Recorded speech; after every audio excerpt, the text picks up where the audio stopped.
뉴욕시의 식당과 바의 실내어 수용 인원이 다음 주 금요일부터 35%로 확대됩니다. 바이든 행정부가 불법 체류자들을 구제하는 내용의 이민 개혁 법안을 발표했습니다. 미 전국 요양원과 일부 병원에서 수백만 회의 백신을 비축하거나 숨겨놓고 있는 것으로 드러나 이를 회수하는 작업에 돌입했습니다. 화이자의 코로나19 백신이 1회만으로도 85%의 예방 효과가 있다는 연구 결과가 나왔습니다. 가스 폭발로 화재가 난 집에서 어머니가 베란다에서 떨어뜨린 아기를 이웃 여성들이 안전하게 받아낸 동영상이 화제가 되고 있습니다. 내 집같이 편안한 은행 뉴 밀레니엄 뱅크가 뉴저지 클로스터와 뉴욕 플러싱에 새로운 지점을 오픈하였습니다. 클로스터 570 피어먼트 로드와 플러싱 141 노던 블러바드에 위치한 새 지점에서 모든 금융 업무와 혼무 기지 상담도 함께 해드립니다. Member of FDIC and Equal Housing Lender.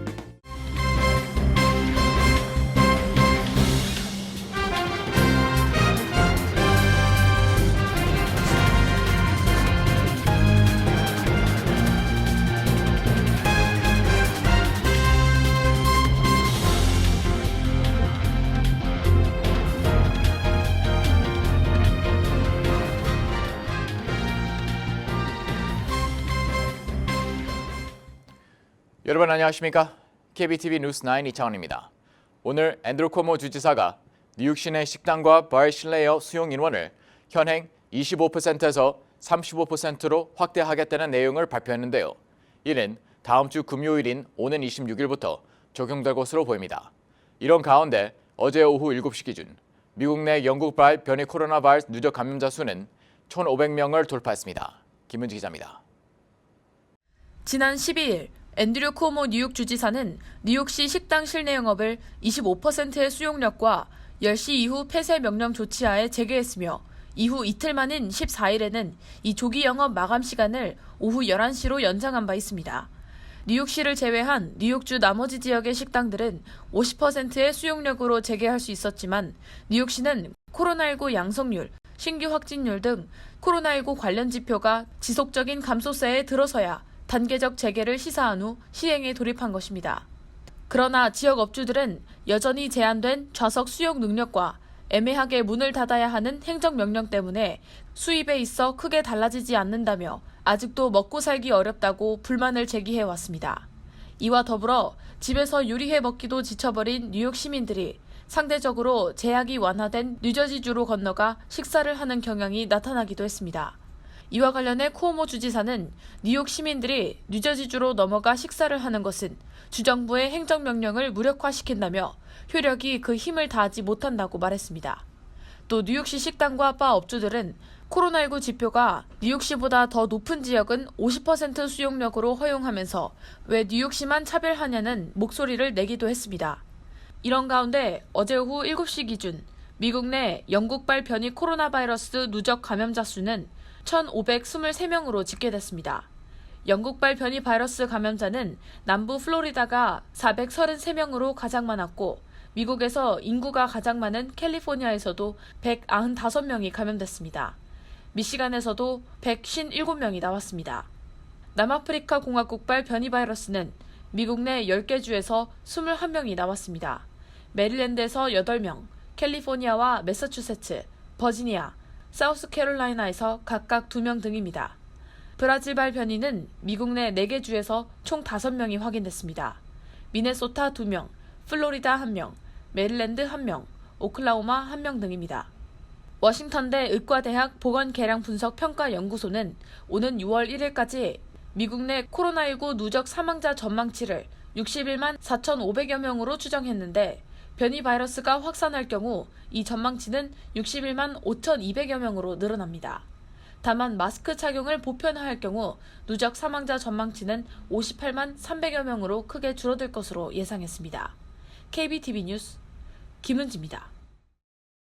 바이든 행정부가 미국에 거주하는 1,100만 불법 체류자에게 8년에 걸쳐 시민권을 취득할 수 있도록 하는 이민 개혁 법안을 발표했습니다.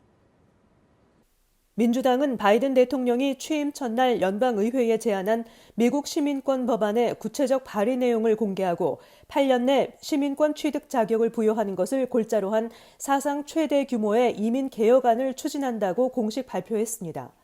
법안은 2021년 1월 1일 기준 미국에 체류 중인 서류 미비 이민자가 시민권을 취득할 수 있도록 하는 불법 체류자 구제안, 어린 시절에 부모를 따라 미국에 와 불법 체류 신분이 된 추방 유예, 다카 청소년 신속 구제안, 영주권 적체 해소안, 국경 장벽 건설 없는 국경 보안 강화안 등 그동안 거론된 대부분의 주요 이민 개혁 이슈들이 포함되어 있습니다.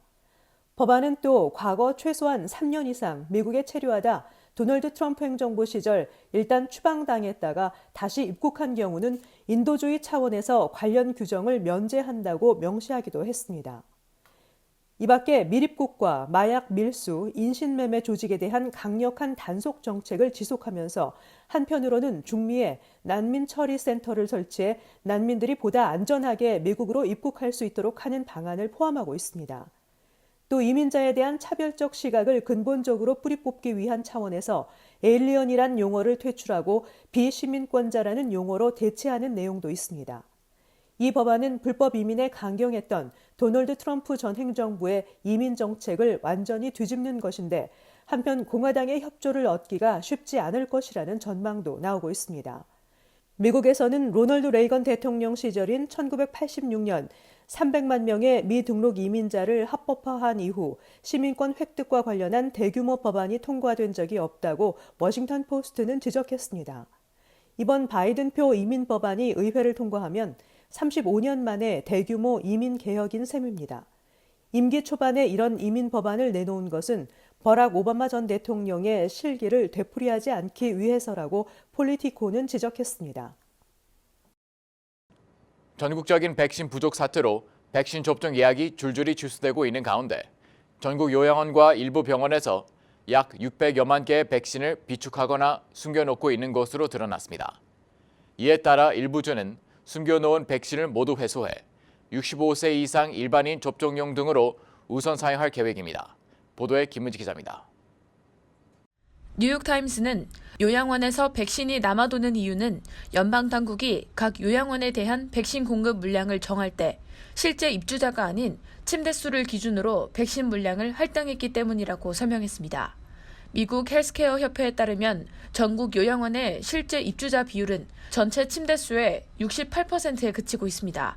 따라서 나머지 32%가량의 백신 할당량이 남아도는 것입니다. 또 요양원 거주자의 25%와 직원의 60%는 백신 접종을 거부하고 있어 미사용 백신 물량도 늘어나고 있습니다. 뉴욕타임스는 이 같은 주먹구구식 공급 정책으로 전국적으로 약 600여만 개의 백신이 불필요하게 냉장고에 보관되고 있다며 이들 전량을 회수하면 접종자를 10% 이상 늘릴 수 있다고 전했습니다.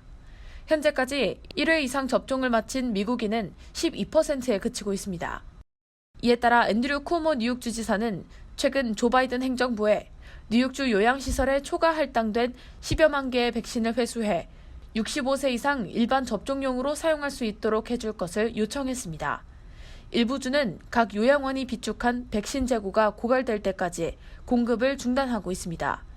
버지니아주는 요양원에서 비축하거나 은닉한 백신을 스스로 반납하면 2차 때 필요한 백신 공급을 보장한다며 자진 반납을 유도하고 있습니다. 뉴욕타임스에 따르면 전국 20여 개 주가 요양시설에서 비축한 미사용 백신을 회수하는 작업을 진행하고 있습니다. KBTV 뉴스 김은지입니다. 화이저와 바이온테크가 공동 개발한 코로나19 백신을 1회만 맞아도 85%의 예방 효과가 있다는 연구 결과가 나왔습니다. 스카이 뉴스는 오늘 이스라엘에서 가장 큰 의료시설인 쉐바 메디컬 센터가 자국 내 백신 우선 접종 대상자였던 의료진을 대상으로 백신 접종 후 반응을 관찰한 결과 이 같은 수치를 얻었다고 발표했습니다. 이스라엘은 세계에서 가장 빠른 속도로 코로나19 백신을 접종 중인 국가로 17일 기준 이스라엘의 백신 접종률은 79.48%로 2위인 아랍에미리트와의 격차도 큽니다. 연구팀은 1월에 화이자, 바이오엔테크 백신을 맞은 의료진 7,000명을 상대로 접종 후 15일에서 28일 사이 반응을 확인한 결과 코로나19 예방 효과가 85%로 나타났다고 설명했습니다. 쉐바 메디컬 센터의 이알 레시안 박사는 우리는 기존 제약사들의 임상시험을 기반으로 한 계산을 통해 2회차 접종 전 효과를 확인했다고 밝히고 보건의료 종사자로 구성된 연구라며 상당히 유용한 데이터임을 강조했습니다. 레시안 박사는 이번 연구는 2회차 백신 접종 간격을 확대하겠다는 일부 정부의 결정을 뒷받침할 증거가 될 것이라고 밝히면서 그러나 2회차 접종을 너무 늦춘다면 훨씬 더 많은 확진자가 나올 수 있다고 경고했습니다. 코로나19 백신의 생산과 배포에 차질이 불거지면서 세계 곳곳에서 백신의 1, 2차 접종 간격을 확대하고 있는 가운데 이 같은 결정에 타당성을 부여할 수 있는 연구가 나온 것입니다.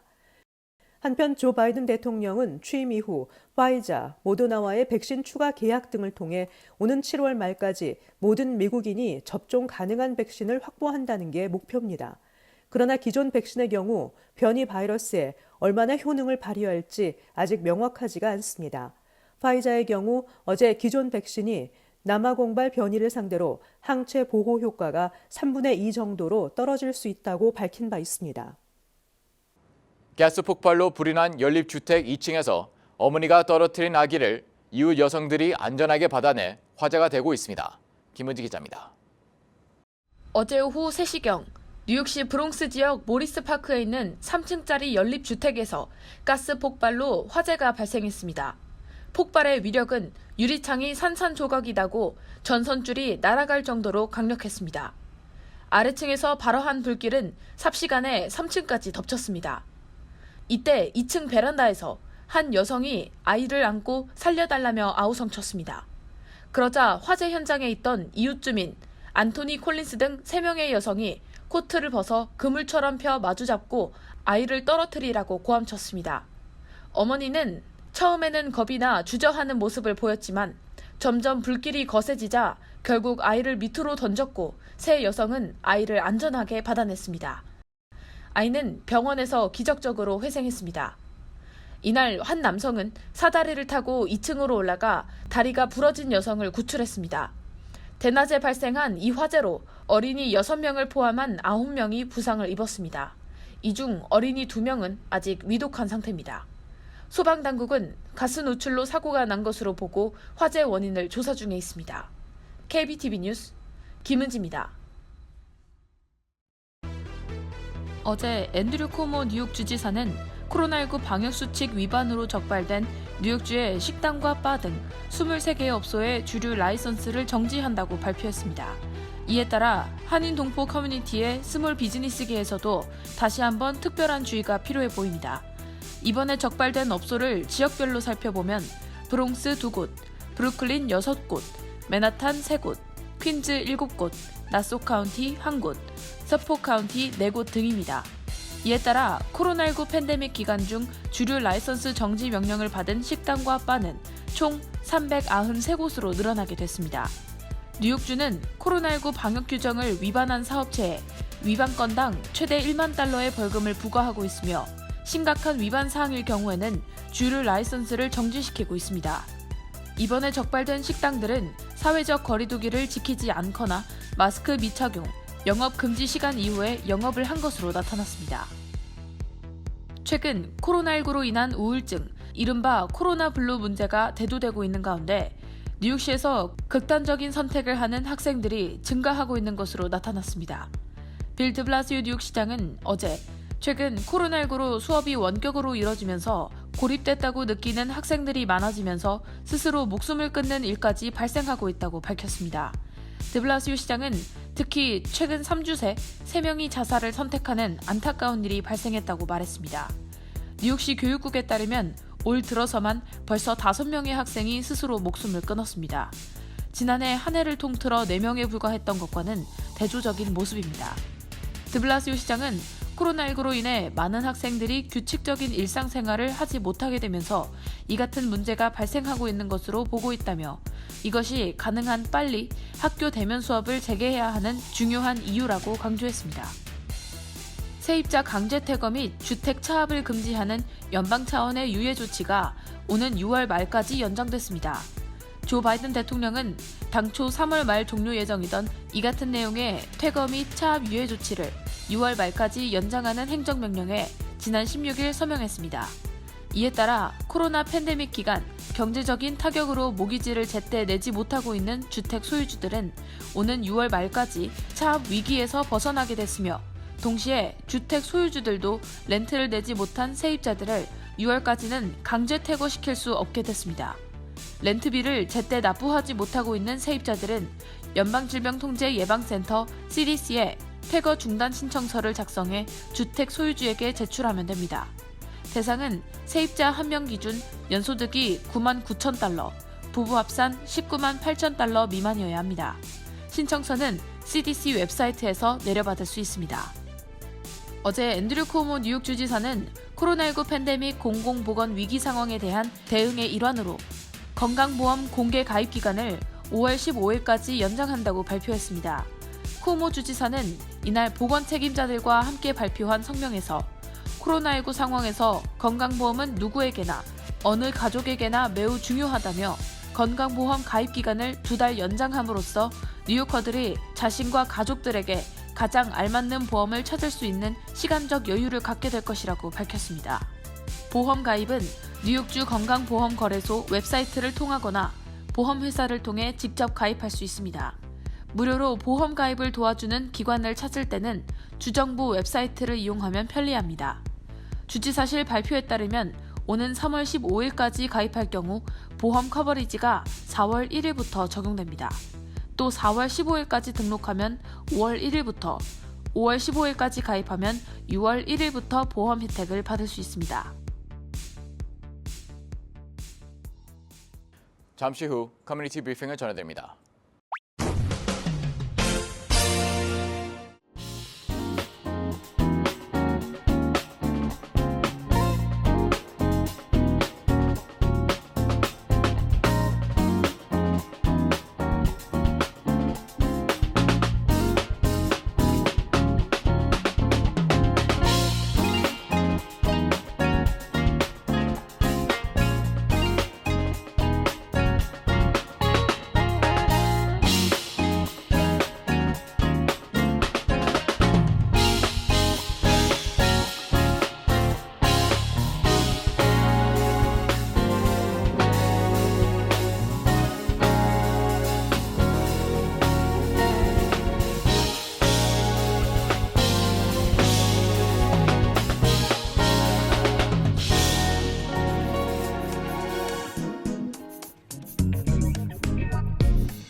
이어서 환율과 증시 전해드립니다.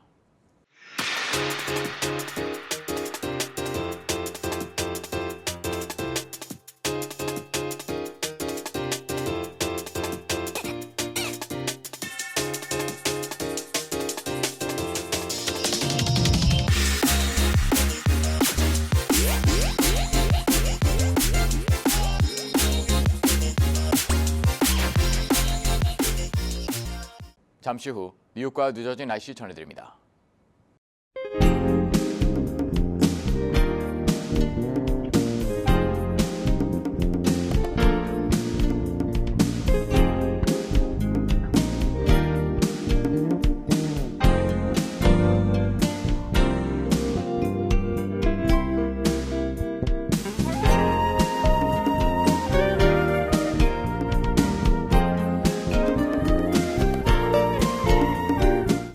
KBTV 뉴스 9 마칩니다. 오늘도 시청해주셔서 감사합니다. 편안한 밤 보내시기 바랍니다.